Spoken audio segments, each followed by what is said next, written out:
बिस्मिल्लाहिर्रहमानिर्रहीम। अस्सलामु अलैकुम वरहमतुल्लाहि वबरकातुह।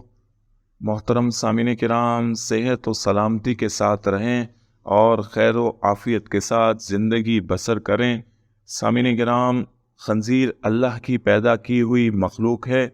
लेकिन क्या वजह है कि अल्लाह ने इसको उम्मत मुहम्मदिया सल्लल्लाहु अलैहि वसल्लम पर हराम करार दिया है। और ऐसा नजस कि अगर किसी चीज़ को छू जाए तो उसको भी धोना लाजिम हो जाता है। आज हम इस वीडियो में खंजीर की खसूसियात और वो मसले शेयर करेंगे कि जिसकी वजह से इसको हराम करार दिया गया है। सामीन किराम, खंजीर दरिंदा और चुपाया दोनों में मुश्तरक है, यानी इसका शुमार मवेशियों में भी है और दरिंदों में भी है। मवेशियों में इसका शुमार इस वजह से होता है कि मवेशियों की तरह इसके पैरों पर खुरियां हैं और ये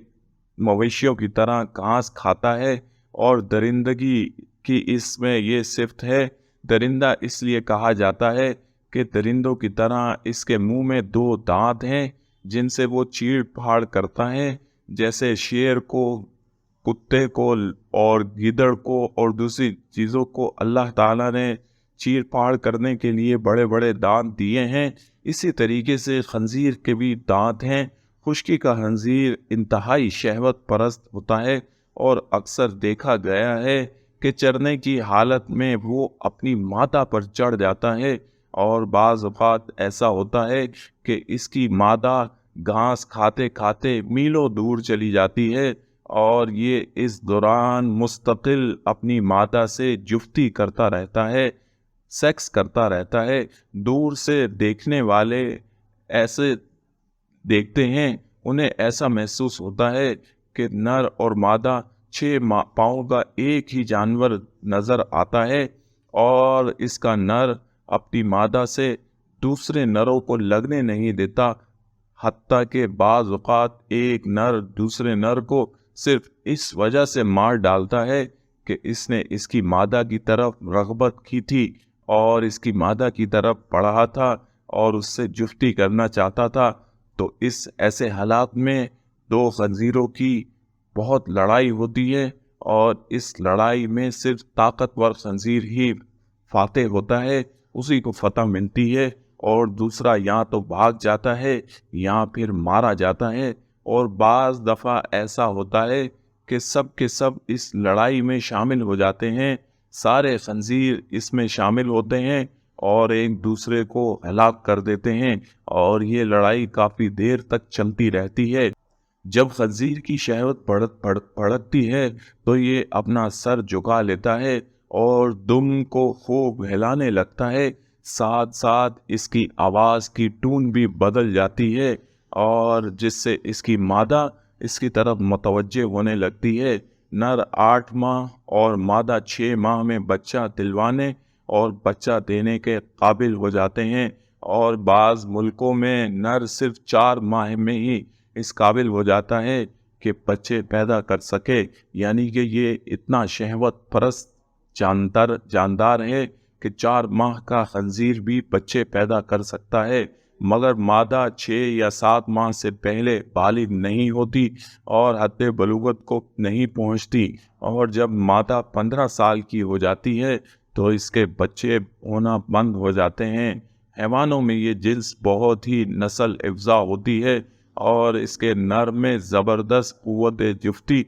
और क़ुव्वत इमसाक होती है। यानी कि जितने जानदार अल्लाह ने पैदा किए हैं, खंजीर उसमें ऐसा जानवर है कि जिसको अल्लाह ने बेपनाह क़ुव्वत दी है और बेपनाह शहवानी क़ुव्वत इसको बख्शी है और ठहराव और क़ुव्वत इमसाक भी इसका खासा है। वरना हर जानदार जानवर जो है वो अपनी मादा से 2 से 3 मिनट के अंदर अंदर जुफ्ती करके फारिग हो जाता है, जबकि खंजीर की जुफ्ती कई कई घंटों तवील हो जाती है और इसके लिए यही कहा जा सकता है कि इसको बेपनाह क़ुव्वत से नवाजा गया है। इसी तरह कहा जाता है कि दांत और दुम वाले जानवरों में کوئی جانور ایسا نہیں ہے جس کے دانتوں میں اس قدر قوت ہو جتنی کہ خنزیر کے دانتوں میں ہوتی ہے۔ بعض دفعہ ایسا بھی ہوتا ہے کہ اس کے اگلے 2 دانت بڑھ کر ایک دوسرے سے مل جاتے ہیں، جس کی وجہ سے یہ کھانے پینے سے معذور ہو جاتا ہے اور آخر کار کچھ دن کے بعد مر جاتا ہے۔ اگر خنزیر کتے کے کاٹ لیتا ہے تو کتے کے تمام بال جڑ جاتے ہیں۔ آپ اس سے اندازہ لگائیں کہ خنزیر کے دانتوں میں کس قدر زہریلا پن ہے، اور اگر جنگلی خنزیر کو پکڑ کر آبادی میں لایا جائے اور اسے بند کر دیا جائے یعنی پالا جائے تو وہ پالنا قبول نہیں کرتا، تادیبی قبول نہیں کرتا اور وحشی ہی رہتا ہے۔ اسی طریقے سے خنزیر سانپ کو دیکھتا ہے تو فوراً کھا لیتا ہے، اور سانپ تک کا زہر اس خنزیر کو کوئی نقصان نہیں پہنچاتا، اور یہ فطرت میں لومڑی سے زیادہ چال باز ہوتا ہے، لومڑی سے زیادہ چلاک سمجھا جاتا ہے۔ اگر خنزیر کو کئی دن تک بھوکا رکھا جائے اور پھر کھانے کو دیا جائے تو یہ 2 دن میں ہی موٹا تازہ اور فربا ہو جاتا ہے۔ چنانچہ روم کے نصارہ جب اس کو کھانا کھلانا چاہتے تھے تو پہلے اس کو کئی دن تک بھوکا رکھنے کے بعد پھر اس کو کھانا دیا کرتے تھے اور پھر اس کو مار کر کھا لیتے تھے۔ اسی طریقے سے خنزیر جب بیمار ہوتا ہے تو یہ کیکڑے کو پکڑ کر کھا لیتا ہے، جس سے اس کا مرض فوراً دور ہو جاتا ہے۔ اسی طرح خنزیر کے بارے میں ایک انتہائی عجیب و غریب بات ہے، اور وہ یہ بات ہے کہ اگر خنزیر کو گدھے کے ساتھ مضبوطی سے باندھ دیا جائے اور پھر گدھا پیشاب کرے تو یہ اسی وقت مر جاتا ہے۔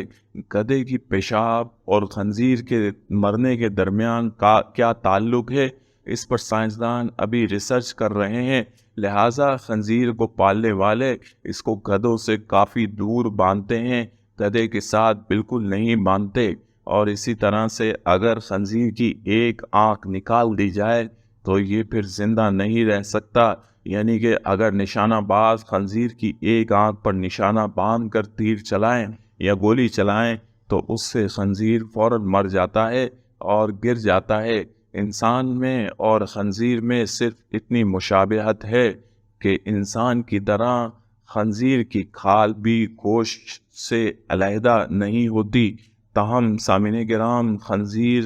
مذہب اسلام میں قطعی حرام ہے اور اس کا پالنا بھی جائز نہیں ہے، اور اگر یہ وحشی ہے اور لوگوں کو نقصان پہنچاتا ہے تو اس کا قتل واجب ہے، اس کو مار دینا چاہیے اور چھوڑنا نہیں چاہیے۔ یہی وہ خنزیری خصوصیات ہیں جس کی وجہ سے اس کو آج تک محاوروں میں بھی استعمال کیا جاتا ہے، اور تمام دیگر جانداروں سے علیحدہ مشابہت کی وجہ سے اس کو اور اس کی حرکتوں کی وجہ سے اللہ تبارک و تعالی نے انسانوں ہم امت مسلمہ پر اس قطعی حرام قرار دیا ہے اور اس کے گوشت کو نجس قرار دیا ہے۔